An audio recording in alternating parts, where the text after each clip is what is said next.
Manila Broadcasting Company. Sa balita, komentaryo, isyu, serbisyo publiko. Aksyon Radio! Sa Bacolod, Aksyon Radio! Aksyon Radio!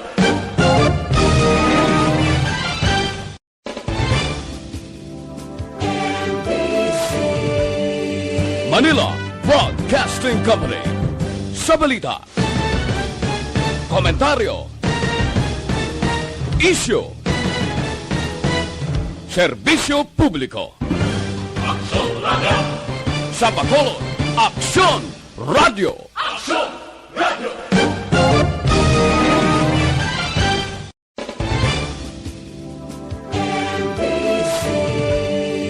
Manila Broadcasting Company.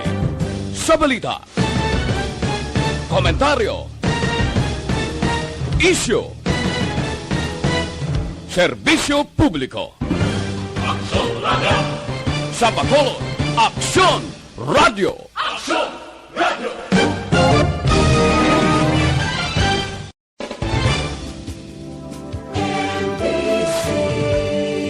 Manila Broadcasting Company.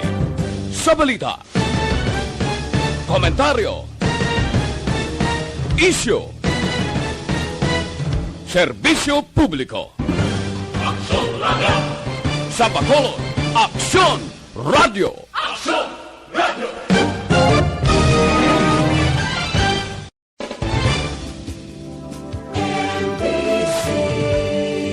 Manila Broadcasting Company.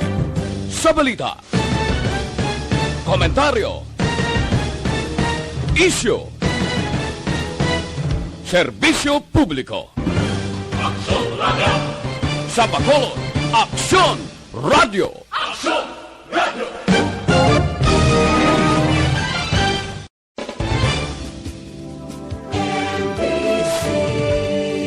Manila Broadcasting Company. Sa balita, komentaryo, isyu, serbisyo publiko. Aksyon Radio! Sa Bacolod, Aksyon Radio! Aksyon Radio!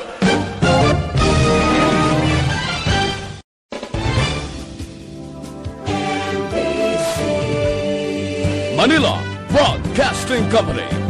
Sa balita, komentaryo, isyu, serbisyo publiko. Aksyon Radio! Sa Bacolod, Aksyon Radio! Aksyon Radio!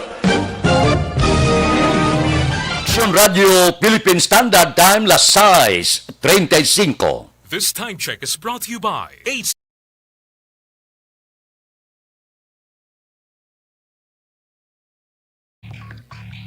Action Reports, second portion. Di kalidad, kag madalong ng mga analisis sa pinakainit na balita sa bilog na probensya kag nasyon. Action Reports, second portion. Patas kag balanse na komentaryo sa mga issues kag mga balita nga nag-aapekto sa mga pumuluyo sa adlaw-adlaw nga tanan. Action Reports, second portion.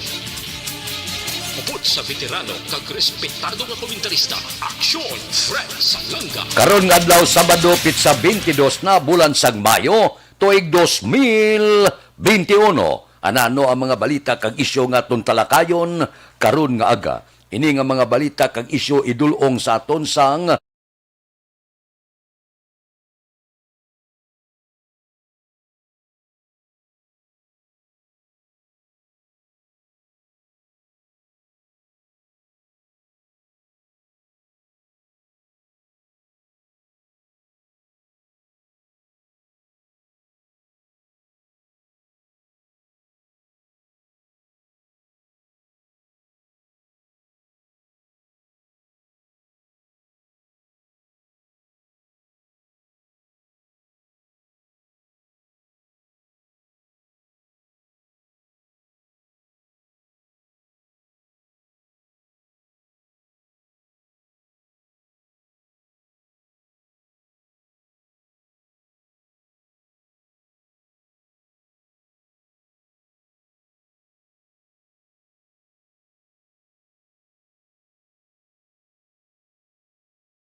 Aksyon Radio Philippine Standard Time, las 6:36.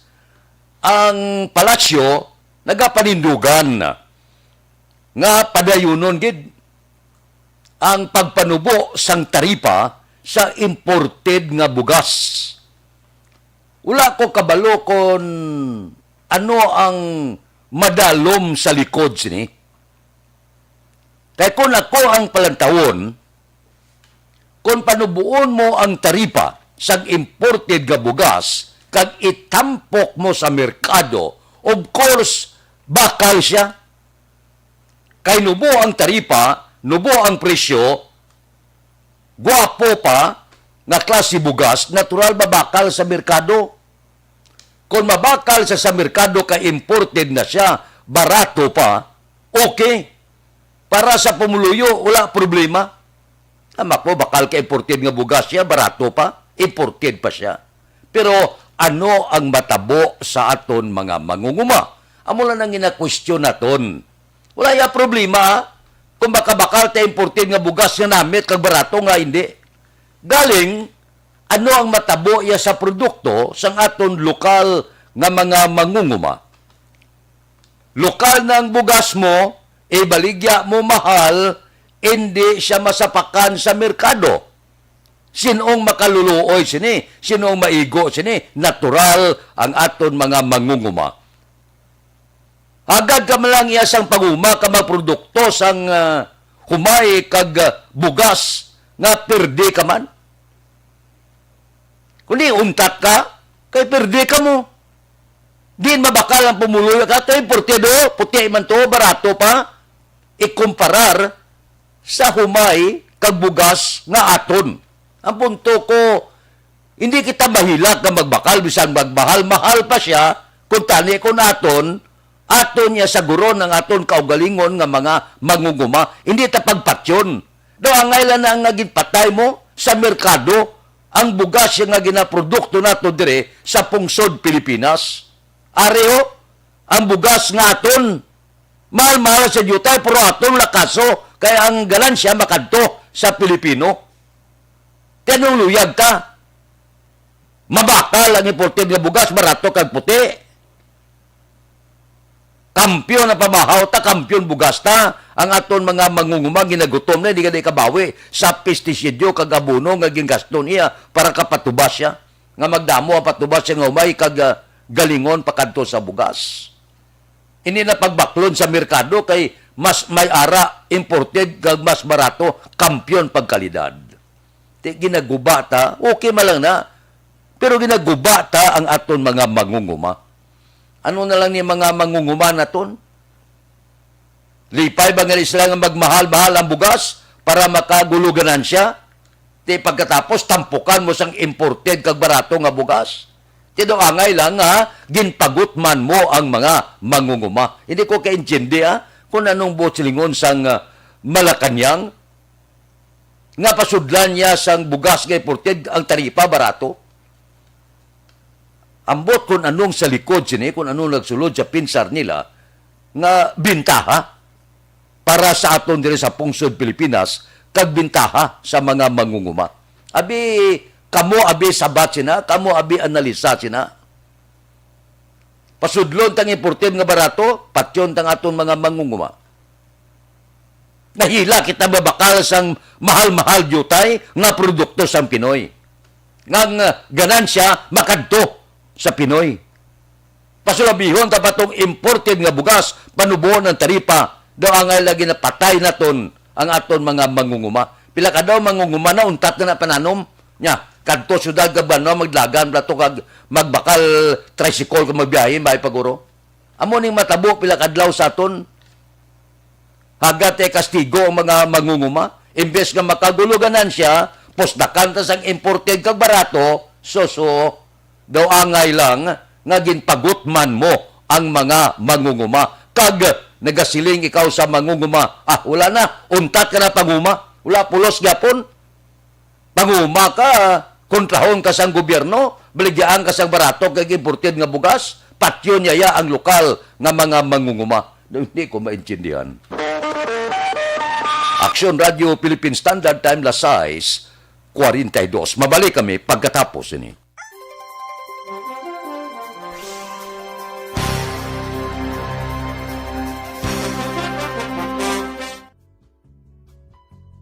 Hindi pa rin natatapos ang laban natin sa COVID-19. At sa labang ito, isa sa pinakamahalagang armas natin ang tamang impormasyon. Importanteng maalam tayo kung paano ba natin mababawasan ang tsansang mahawaan tayo ng COVID-19. Pero, ano nga ba ang alam natin ngayon tungkol sa pagkalat ng COVID-19? Base sa kasalukuyang pag-aaral, ang COVID-19 ay sumasama sa droplets sa tuwing may umuubo, bumabahing, kumakain, nagsasalita, o kahit sa paghinga. Kadalasan, hindi natin namamalayan ang pagtalsik ng mga droplets na ito dahil hindi sila nakikita. Ano naman ang magagawa natin para maibaba ang exposure natin o tsansang magka-COVID? Kailangan nating maibaba ang exposure mula sa virus tuwing nakikipagsalamuha tayo sa iba. Isa sa pinakamainam na tool ang face mask upang mabawasan ang ating exposure at ang pagkalat ng COVID-19. Kaya naman, face mask ang bida topic natin for today. Binabawasan ng mask ang tsansang makahawa at makapanghawa tayo sa ibang tao. Ayon sa current studies, kaya nitong bawasan ang ating risk of infection ng 67%. Ngayon, napakadami ng face mask na available para sa atin. Ika nga options, options, options. So, how do you get to decide which one to use? I-ready ang inyong mga phone at i-screenshot ang mga comparison na ito ng iba't ibang mask.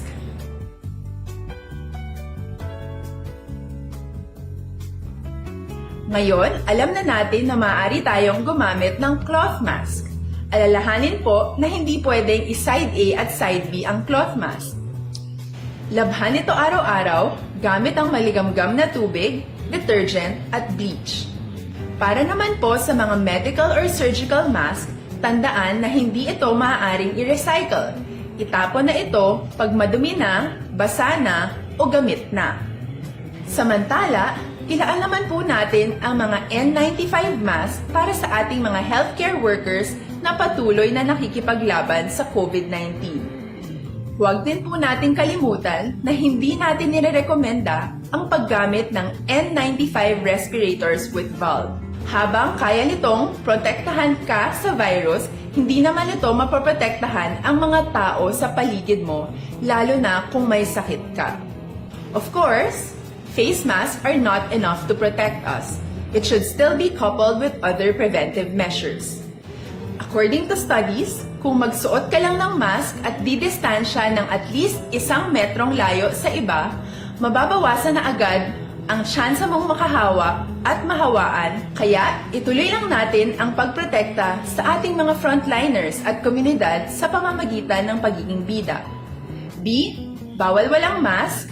I. Isanitize ang mga kamay at iwas hawak sa mga bagay. D. Dumistansya ng hindi bababa sa 1 metro. At A. Alamin ang tamang impormasyon. Lahat tayo ay may responsibilidad sa isa't isa na bawasan ang risk nating makuha ang virus. Ang pagsunod sa ating minimum health standard ay isa ring paraan para sa Philippine Standard Time, las 6:45. Ang masunod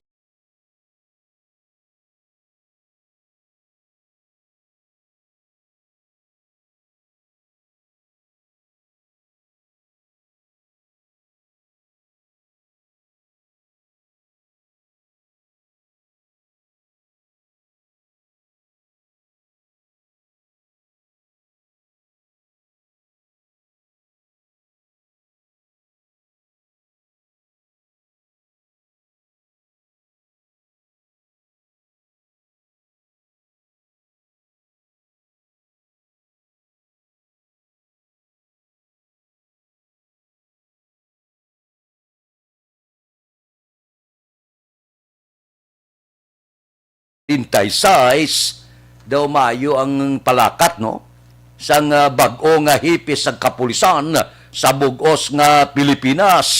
Sa karon ang PNP may ara ginadihon nga pila ka mga pagsulundan sa iya personnel agod nga atubang sininangin kontrobersyal nga mga organizer sang community pantry. Suno kay PNP Chief General Guillermo Elizar, nagalaom siya nga ang ining mga guidelines nga ipapanaog niya sa kabukusan sang pungsod sa makatapo sang kapulisan untat na ang misunderstanding sa tunga sa mga organizer sang community pantry subong man sa kapulisan. Agod nga mauntat ini mga profiling, red tagging, kag iban pa. No, maayo ang pagdumala sa bagong hipi. Siling ni Elizar, wala nila ginatagaan otorisasyon ang profiling sang community pantry nga mga organizer nga para sa iya nagabulig sa kinahanglan. Gindayaw ya gani ang community pantry ining bayanihan spirit durante sang pandemya sa COVID-19. Siling ni Elizar, wala ya sang direktiba halin sa PNP National Headquarters o konsaya opisina nga magpatigayon sang profiling sa community pantry nga mga organizer. Sa dalom sang guidelines sang PNP Directorate for Community Relations, suno kay Elizar, ang kapulisan ara lang sa among lugar agod nga mag-maintain sang peace and order subuman ipasiguro ang minimum public health safety standard nga ginatuman sang nagapadulong sa mga community pantry. Gindayaw pagani ni Elizar, ang Human Rights Affairs nga opisina pagi kay Director Brigadier General Vincent Calanuga nga nagpangayo pasensya sa mga pantry organizer nga nagbatyag pamahog kag subong man ang pila ka nagdako nga balita ining mga red tagging kag iban pa. Siling ni Elizar, sabi nyo, believe po niya sa mga mataas nga opisyal sa kapulisan nga kabalo ya mangayo sang pasensya. Wala ka man perdihon kung mangayo ka pasensya. Kung nakita mo daw hindi amo ang kahimuan sang pila nimo ka mga kaupdanan. Tisiling ni Elizar, makasalig ka mo nga kung may ara mga pagpamahog, red tagging kang iban pa, i-report na yon, irekta sa iya opisina para matagaan aksyon. Hinaiya, amo na iya ang ginatawag hipi sang kapulisan sa bugos nga Pilipinas. Inabalang kabalo Manilag. Pero kung may ara giman na nga daw amo, kag daw hindi amo ang ginahimo, kag matuod nga may mga ara daw, may mga naghahimo sang ginatawag naton kalamalaman sa mga community pantry, mabalaan magyapon na sang kapulisan. Aksyon Radio Philippine Standard Time, las 6:50. Mabalik kami pagkatapos ini.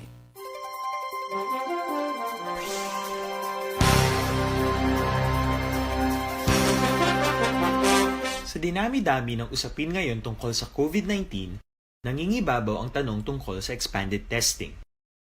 Ano nga ba ang expanded testing? Bago natin sagutin ito, mahalaga munang malaman natin kung ano ang confirmatory test para sa sakit na COVID-19. Ang reverse transcription polymerase chain reaction o RT-PCR ay isang laboratory test na tumutukoy sa mismong virus sa loob ng tao. Ang RT-PCR ang siya lamang test na ginagamit upang makonfirm ang sakit na ito. Kaya nitong alamin kung may virus na sa katawan ng isang tao bago pa man lumabas ang sintomas. Kaya naman sa ating expanded testing, RT-PCR ang ginagamit natin ngayon. Hindi ito katulad ng Rapid Antibody-Based Tests o RATs na tumutukoy lamang ng antibodies sa katawan. Sino-sino ang kabilang sa expanded testing? Sa expanded testing, ang mga sumusunod na mga tao na may history of travel sa isang lugar na may COVID-19 o nakisalamuha sa taong may COVID-19 ay sasailalim sa RT-PCR test. Una, mga pasyenteng may malubha at kritikal na kalagayan. Ikalawa, mga pasyenteng may edad 60 pataas, pasyenteng mayroong ibang sakit, o mga pasyenteng may maselang pagbubuntis. Ikatlo, mga pasyenteng may bahagyang sintomas. At ikaapat, iba pa nating kababayan at mga healthcare workers na walang sintomas ngunit may travel history o contact. Mayroon na tayong mga laboratorio na kayang gumawa ng RT-PCR sa Luzon, Visayas at Mindanao. Sa kasalukuyan, layunin ng ating gobyerno na tumaas pa ang health system capacity ng bansa upang matest sina lolo, lola, kuya at ate na pasok sa populasyong kailangan ng testing. Ginagawa natin ito upang mabigyan ng tama at agarang atensyong medikal ang mga pasyente at para matukoy ang iba pang tao na nakasalamuha nila.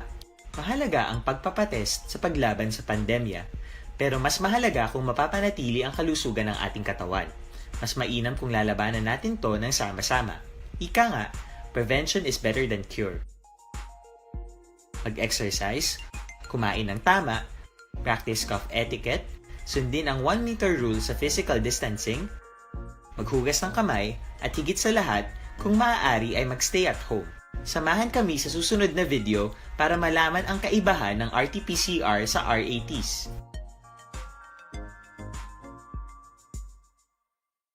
Sa dinami-dami ng usapin ngayon tungkol sa COVID-19, nangingibabaw ang tanong tungkol sa expanded testing. Ano nga ba ang expanded testing? Bago natin sagutin ito, mahalaga munang malaman natin kung ano ang confirmatory test para sa sakit na COVID-19. Ang reverse transcription polymerase chain reaction o RT-PCR ay isang laboratory test na tumutukoy sa mismong virus sa loob ng tao. Ang RT-PCR ang siya lamang test na ginagamit upang makonfirm ang sakit na ito. Kaya nitong alamin kung may virus na sa katawan ng isang tao bago pa man lumabas ang sintomas. Kaya naman sa ating expanded testing, RT-PCR ang ginagamit natin ngayon. Hindi ito katulad ng rapid antibody-based tests o RATs na tumutukoy lamang ng antibodies sa katawan. Sino-sino ang kabilang sa expanded testing? Sa expanded testing, ang mga sumusunod na mga tao na may history of travel sa isang lugar na may COVID-19 o nakisalamuha sa taong may COVID-19 ay sasailalim sa RT-PCR test. Una, Aksyon Radio Philippine Standard Time, lasay 54, masunod nga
Aksyon Radio Philippine Standard Time, lasay 55. Akon daw upod guni sa pagpati ni Vice Mayor Elcid Pamilyaran, kapon nagamonitor ako. Si Vice Mayor, chairman isang local IATF siyudad sa Bacolod, kadumdum ka mo, siling sa Malacanang, hindi na naton paghihambal kung ano nga brand sa bakuna, ang ara sa site sa nga nagapamakuna. Kay gapili ang tao, pag sila nga Pfizer ang ibakuna, gagutok. Puwerte ang inidas, mapabakuna basta Pfizer. Tibangod siling sa Malacanang, hindi na. Pag imit lang kung ano nga brand, hindi kapili ang tao, pag abot niya dito sa site, bisan ano lang, basta bakuna, kay maayo manatanan. Ti kahapon siling ni Vice Mayor Elcid Pamilyaran, niya ti masunod kami. Kung ano ang mando, ti obligado nga magsunod. Labi na gid ang syudad sa Bacolod. Pero siling sang Vice Mayor, mayara gyapon kinamatarong ang tagsa ka Bacolod noon sa paghibalo kung ano nga sahe sa bakuna ang gamito nila. Isa pa niya, hindi man pwede nga kakasonta ang label sang bayad na sang bakuna. Amo sino may label na sa mong Pfizer, Sinovac, alang-alang pangakason. Kabalo man gyapon ang tuslukan mo kung anong bakuna ang gamiton. Gusto man. Pag-abot dito sa linyada, makita magyapon na sa bakunahan mo kung anong klase bakuna ang ituslok sa ila. Kanya, kinamatarong gyapon sang tagsa na mag-atras mismo sa pagpabakuna. Kaya mo man na wala man pilitaryo mo nga pangabay lang nga magpabakuna. Kay mayo ini para sa ako niya, ako yung gaduso giko pabakuna gi kamo. Kay mas maayo ang bakuna kay kung pamangkuton ka kundi ang delikado COVID-19 ka bakuna, of course ang COVID-19. So ang tambal bakuna.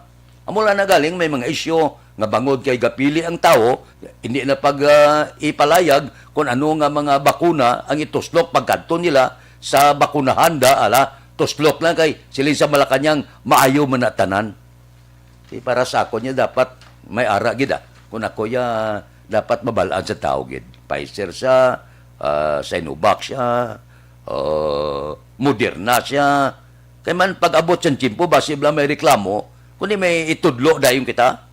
Nga may reklamo ho, nagturong matayan niya nung ituslok. Sila niya Pfizer, kundi may ara kita sukton, nga may ara gali nagtururong ang mata, nga gigamit Pfizer, Sinovac o kung ano pa. Tago-taguon ta na karon. Daw hindi man pwede. Pangakason tang label tanan para may balan kuno klase bakuna na agin pantuslok kamo na bla. Daw langit nun an mayo antes irangkaw. Aksyon Radio Philippine Standard Time Lasay 5:59. Mabalik kami pagkatapos ni.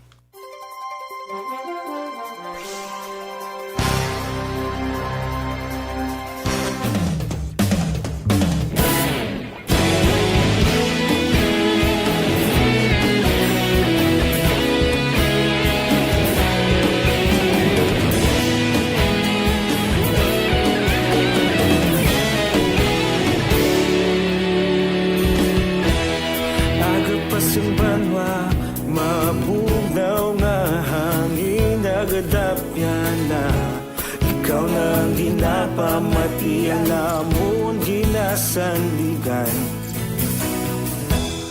Tingog sang probinsya, kamatuuran ginapalap na. Minsay nga may dala, paglaong kag kasanan. Tinuig na nagligan, ikaw gihapon ang ako nga istasyon. Sa pagbudlak sang adlaw, sa pagtuhaw sang biton. Mga balita may dala inspirasyon. Aksyon radyo, Bacolod man sa gihapon. Padayon Aksyon radyo, Bacolod saludo sa imo. Padayon Aksyon radyo, salamat isa pagserbisyo. Patas kag balanse, matuod nga mensahe, wala sang hinadang pilihan. Padayon Aksyon radyo.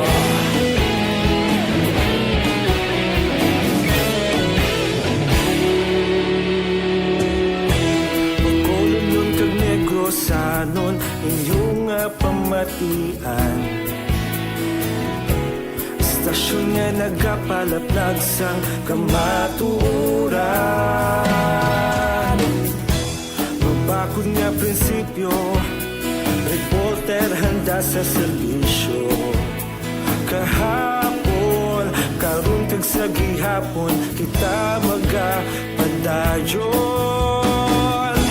Tinuig na nagligan, ikaw gihapon ang ako nga istasyon. Sa pagbutlak sang adlaw, sa pagtuhaw sang biton. Mga balita na may dala inspirasyon. radyo. Bacolod man sa gihapon, padayon aksyon radyo. Bacolod saludo sa imo, padayon aksyon radyo. Salamat sa pagserbisyo. Patas kag balanse, matuod na mensahe, wala sa giladang pilikan. Padayon aksyon radyo. Una sa balita, una sa aksyon, sa Bacolod Aksyon Radio. Aksyon Radio Philippine Standard Time, La City 2, standby na sa aton Aksyon Balita Morning Edition. Upod kay Aksyon Boy Duran, kag Aksyon Eden Aboso. Aksyon Fred Salanga, una sa balita, una sa aksyon, sa Bacolod Aksyon Radio.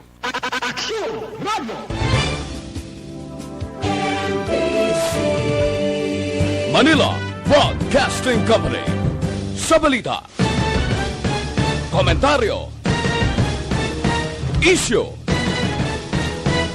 serbisyo publiko.